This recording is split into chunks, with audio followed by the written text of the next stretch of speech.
So welcome everyone, welcome to the Sales Academy this afternoon. I'm delighted to be joined by Mark Fellows from NewVoiceMedia, and we're going to talk about how you gain early insight into your sales performance. So Mark, welcome. Could you introduce yourself and the company, please? Certainly, thanks David. Thanks for inviting me to attend today. So I'm responsible for sales development and sales operations at NewVoiceMedia. At NewVoiceMedia, we make conversations more productive by taking everything you know about your customers and your prospects into every conversation you have with them by connecting your telephony with Salesforce. So we take all of the rich data that you take the time and the trouble and the effort to collect within Salesforce and make sure that it's available to your salespeople and your agents at exactly the right time to make your conversations with prospects and customers that much more enriching. Great, thank you. So if you have any questions during the session, please just post them into the chat window and we will answer them at the end of the session. You can also join the conversation online, so please do so. So CRMs don't give you the CRM system doesn't give you the true health of the deals that are happening, the way that they're progressing through the pipe. If you want to get insight into this, you have to get behind the data, get behind the KPIs and begin to understand the behaviors and the behavior analytics. And that's what we're going to talk about today.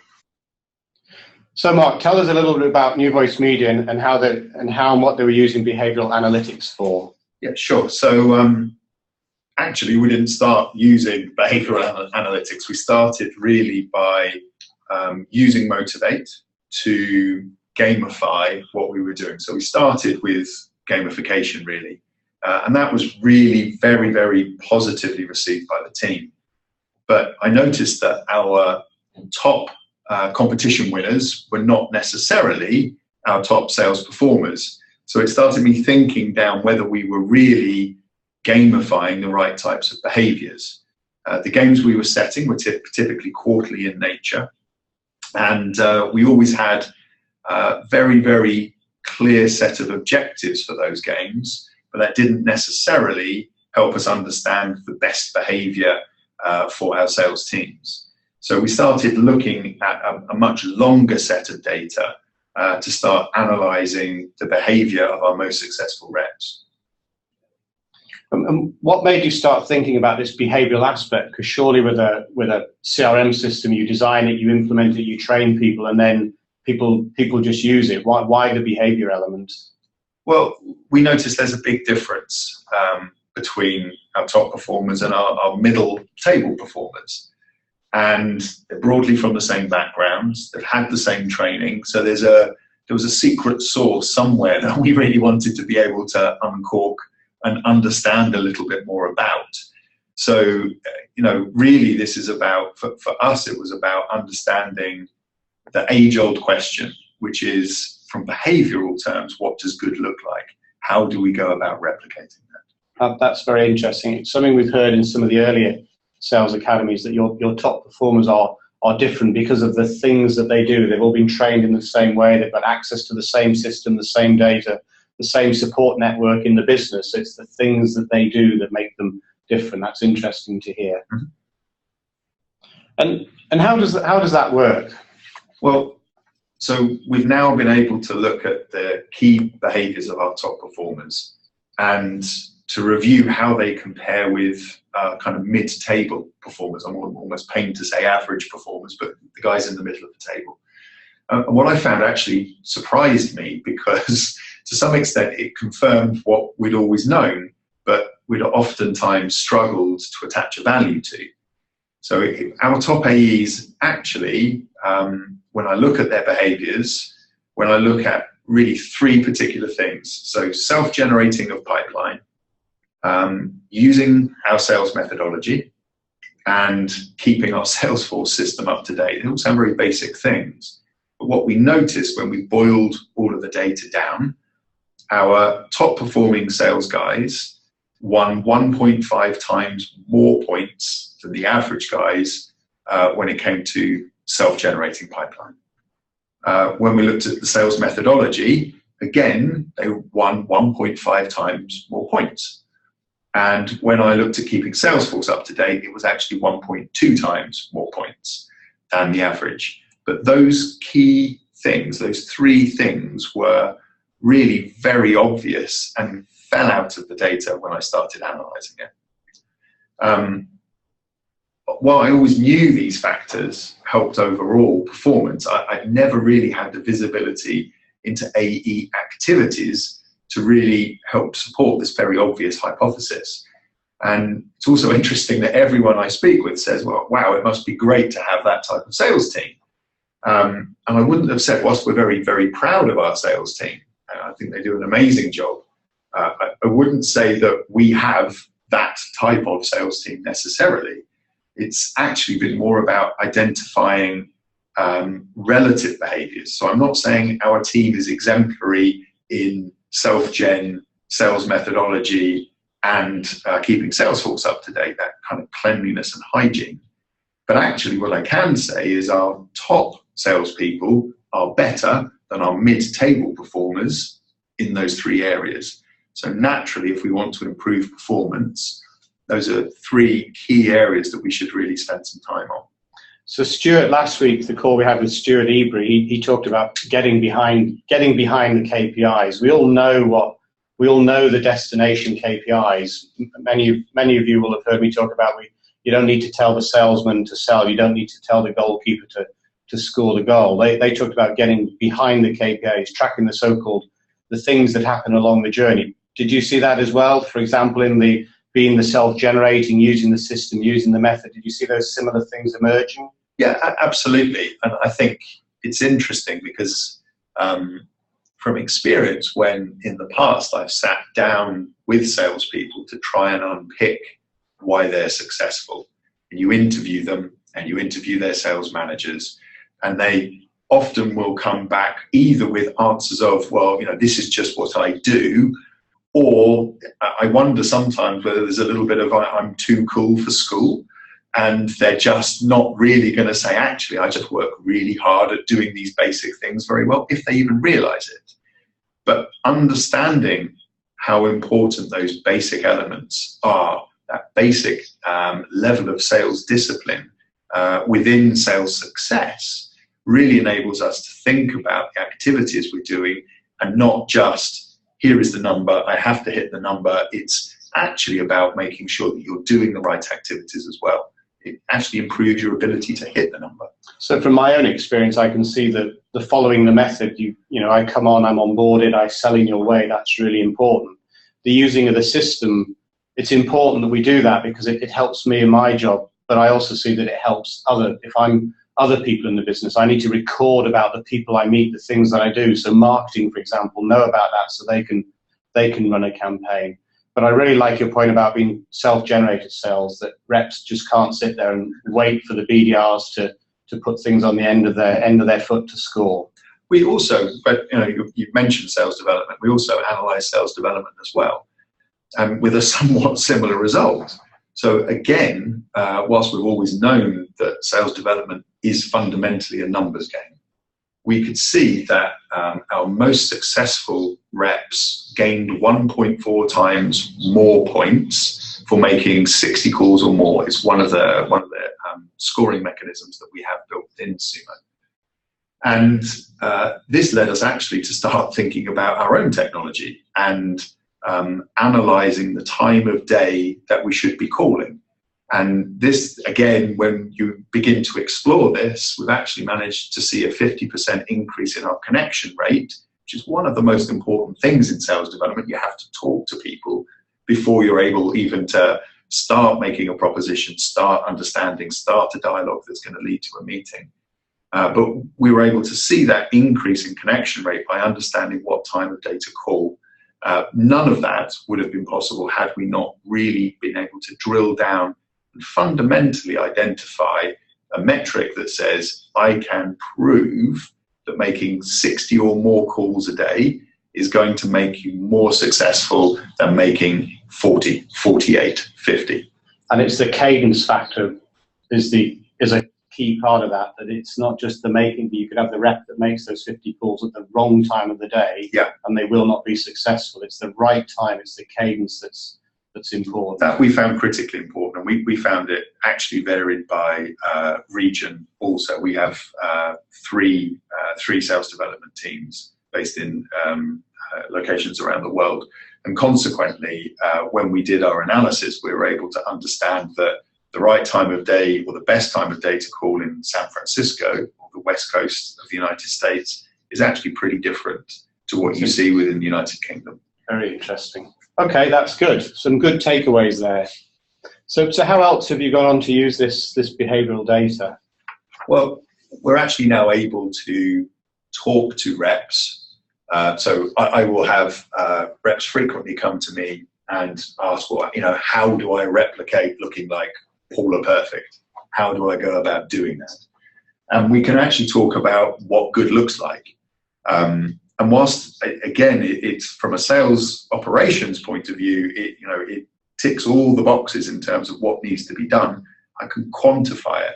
And they're not just going to think, well, that's Mark. He's bound to say that because this is all sales operations stuff.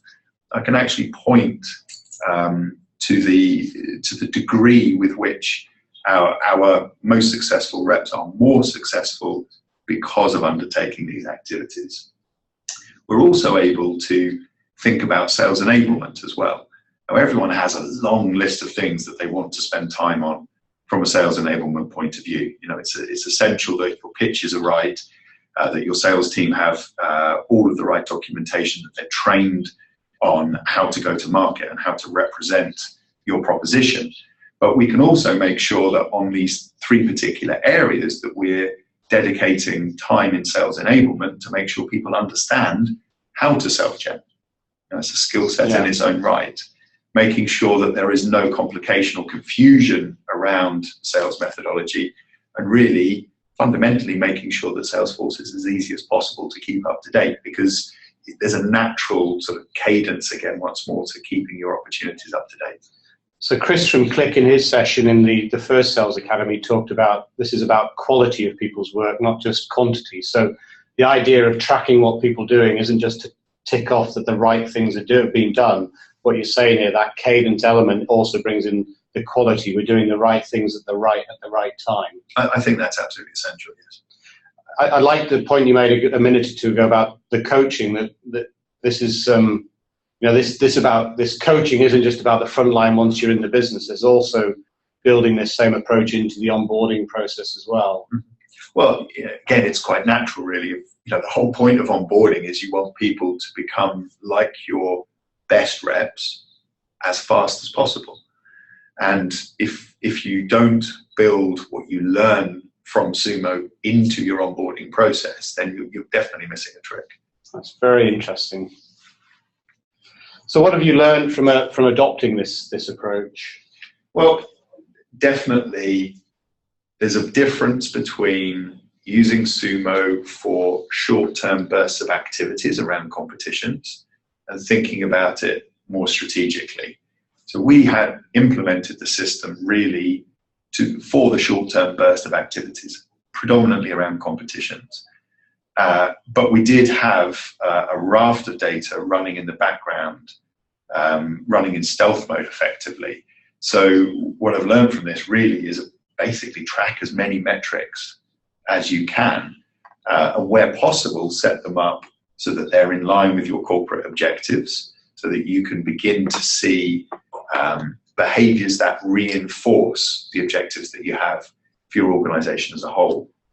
The whole purpose of this was really about learning from our top performers and trying to understand what it is that they were doing differently to our mid-tier performers.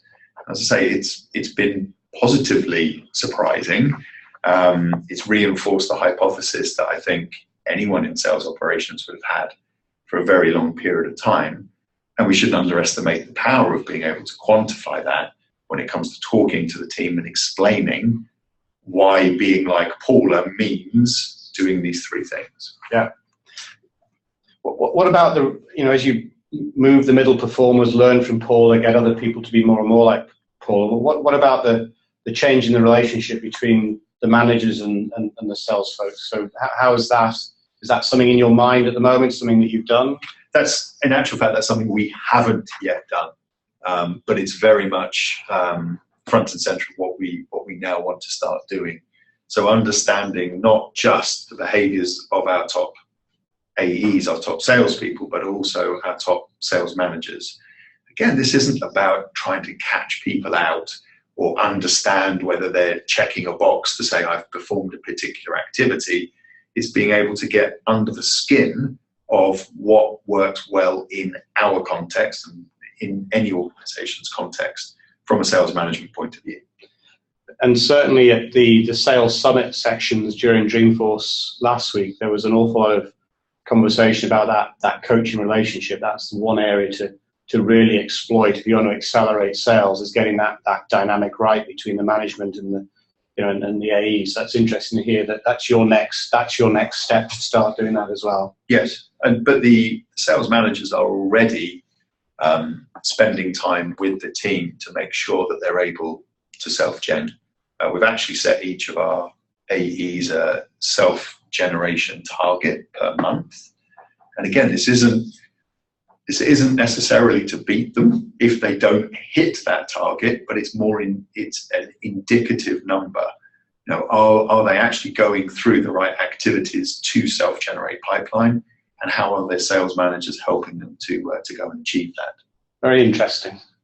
So let's see if there's any questions coming in.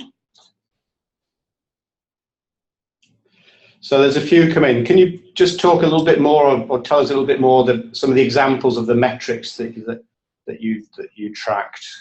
Just some additional examples of the. Sure. So in terms of the competitions? Yes. Yeah. So the competitions will be around metrics for a particular purpose, typically for a particular quarter. So again, if we felt that we were light in pipeline, we will gamify activities around pipeline, not necessarily pipeline entering or deals entering the pipeline, because if you gamify that, before you know it, you can have a very, very thick pipeline, but it has no quality about it at all. So in actual fact, we would look to gamify the number of calls people make, the number of bashos they send, the number of meetings that are set up, a whole range of activities that we know are surrogates really for the activities that will drive the right level of pipeline. Equally, we will gamify in short periods of time propositions around particular elements of our solution. If there's an element that we feel is gaining great traction, or one that we want to push, we'll typically gamify that. So the idea of tracking the bashos and the calls, I mean, those are real journey destinations. You see an opportunity that's got a lot of those good behaviors around, you start to get confidence in it. Doesn't mean it will necessarily close, but you've got more confidence because you're seeing the right things. You see a deal without those things on, and the rep saying it's the biggest, best deal you've ever had, but you don't see them. You don't have as much confidence in it. No, I wouldn't have as much confidence, but I can actually take it a stage further back as well. We actually forecast the level of pipeline that will come into the business each month, which is a fairly tricky thing to do, but has been extremely powerful. And frankly, I can very easily scan a list of pre-pipeline opportunities to see whether the activities around them would support them having enough interaction with a prospect to even come close to being moved into the pipeline. So you can stop, it's perverse, but through gamifying, you can stop the gaming of the system. Yeah, just people putting opportunities in. Exactly. That's really interesting. How long did you run this before you got meaningful insight into your team's performance? Well, so as I said, we implemented about 2 years ago, and we've been running around 60 different metrics in the background for 2 years. So I didn't necessarily have to run it for a period of time before I could do analysis or begin to see anything from it, because we had the data already. And here's a question that I certainly get asked a lot of times. How complex was that analysis? Did you take this stuff and send it to some data scientist somewhere who trawled all over it, or how did you do it? No, quite the opposite. We were able to pull the data out of Sumo. We were able to analyze it. I analyzed it. It took me basically 2 afternoons to really get stuck into it. Whilst we could have sent it to a data scientist somewhere, frankly, I would have a concern about the data scientist understanding the nuances of our business. And I think it's really important, if you're beginning to look, particularly from a behavioural point of view, you can't do so in a vacuum. You need to understand the business well enough to be able to see and interpret the data that sits there. So in short, it was very simple to do, and I did it in a spreadsheet, as most sales ops guys do most things. There's a question about the broader activities this support. I think it's referring to the onboarding. Do you want to talk a little bit about the onboarding? I'm quite interested in reinforcing those basics as well. So just could you talk a little bit more about that onboarding and reinforcing the basics? Sure. So our onboarding process makes sure that people understand how our proposition works. There's a heavy telco element for it, as you would imagine, bearing in mind we're linking telephony with Salesforce. We understand the proposition in terms of how to talk to people from a sales point of view, because the solution can be used that way, but also from a service point of view. But really this analysis has meant that we absolutely add in how to use Salesforce. We make sure that we add in a section around making sure that we can self-generate properly. And also, of course, the sales methodology, which previously would have been something that we would have relied on our sales managers to have covered. But it's obviously incredibly important in terms of being able to onboard people. That's great. That's really good. So I think that's all the questions that we had. So 3 things to take away from here. Thinking back to what you said a minute ago, Mark, about reviewing those pre-pipe deals. So everyone listening on the call, if you went to those early stage deals in your pipe, can you tell which ones are the healthy ones? Can you look at them and understand what they are? Can you identify from that the areas that the reps need coaching? Reps put 10 deals in because there's a forecast meeting tomorrow and he's got to have some pipe. Can you see the areas that you could go and coach them on? And can you then track this set of measures that span your entire process, really getting hold of these journey, these leading indicators, the things that like the bashos. Here's the opportunity. It's got bashos on. That means it's heading in the right direction versus the deals that haven't. Can you track and manage those metrics across your whole of your deal? So I'd like to thank Mark personally for making the time to come along today. Thanks, Mark. Thanks, David. Thank you. And thank you all for joining the Sumo Sales Academy. So we'll be publishing a new library of events coming up very soon, and we hope you can join them as well. Thank you.